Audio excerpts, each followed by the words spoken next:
I never thought I'd do a video based on another channel, so who knows how this is going to go down. So if you've been around YouTube since around 2012, maybe through 2016, then chances are you would know who 7WebHeads is. And for those who weren't there back when he was still relevant, or if you don't remember him at all, well, for all intents and purposes, he was pretty much the go-to guy in terms of Spider-Man news, whether it be for comics, movies, video games, pretty much anything related to Spider-Man in general. And back in the day, 7WebHeads was relatively big within the comic book community. And why I mentioned 2012 through 2016 in particular was because around 2016 he mysteriously vanished from YouTube and didn't post for a total of 3 years. Which led into many fans making countless videos surrounding his disappearance and theorising on where 7WebHeads was. And some dedicated fans went as far as to make their own version of 7WebHeads as somewhat of a tribute channel.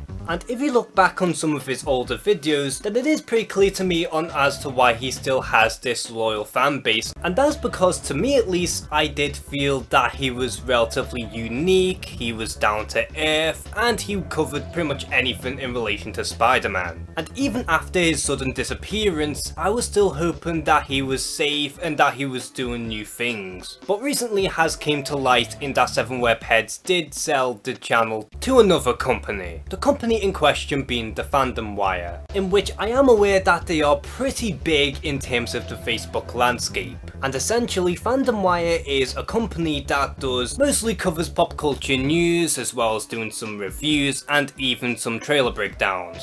So in other words, they're pretty much in the same caliber as the Comic Book Cast, HR Entertainment, What Culture, and to some extent Watch Mojo. Now, as a fan of 7WebHeads myself, this is a lot to take in, and first and foremost, I do respect his decision into retiring from YouTube and moving on into doing new things, and as much as I would love to see him come back down the road, I do understand that YouTube can be somewhat of a hurdle. And while I am aware that it was 7WebHeads' choice to sell the channel to FandomWire, the idea of a company taking on a channel from someone else who've spent years on building it up himself just doesn't really sit right with me. And yeah, one would say that maybe I'm a bit jealous because they have more subscribers than I do from the get-go, but personally I would rather build my own audience as opposed of taking someone else's. And within a 1 hour live stream, they only took the first 5 minutes to really address the name change and what really happened to 7WebHeads. And at one point, one of them went as far as to say that they didn't think anyone would notice that 7WebHeads was gone, given that it has been 3 years since his disappearance. And while I want to give them the benefit of the doubt here and assume that they don't mean anything bad about it, but it did come across as a little insulting. Because like I previously mentioned, after a few years of 7WebHeads stopped doing videos, people were still curious on where he was at and wanted him to come back.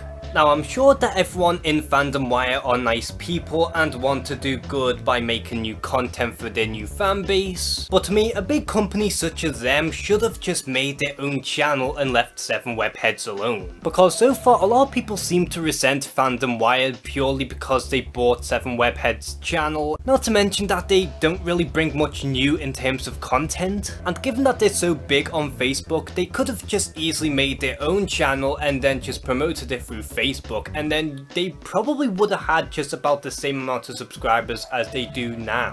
But apparently that's what they do, and that they just tend to buy off people's channels among other social platforms just to expand their own company. And the only reason why I have yet to unsubscribe from FandomWire is because I want to see what they have in store, but unless they bring something new to the table in some way, shape or form, then there's no reason for me to be subscribed to them anymore. Especially when there are other channels that are much better in terms of quality as well as personality. And as for 7WebHeads, I just want to say that you are an absolute legend, and I do still enjoy your content to this very day and looking back on what you once made. And while the channel is now a shell of its former self, I still want to say that the legacy of 7WebHeads will still remain intact for years to come. So are you still a little bummed out in that 7WebHeads had officially retired from YouTube, and what do you think of FandomWire taking on the channel moving forward? Do you think you're going to be sticking around, or do you think that you're going to unsubscribe in the long run?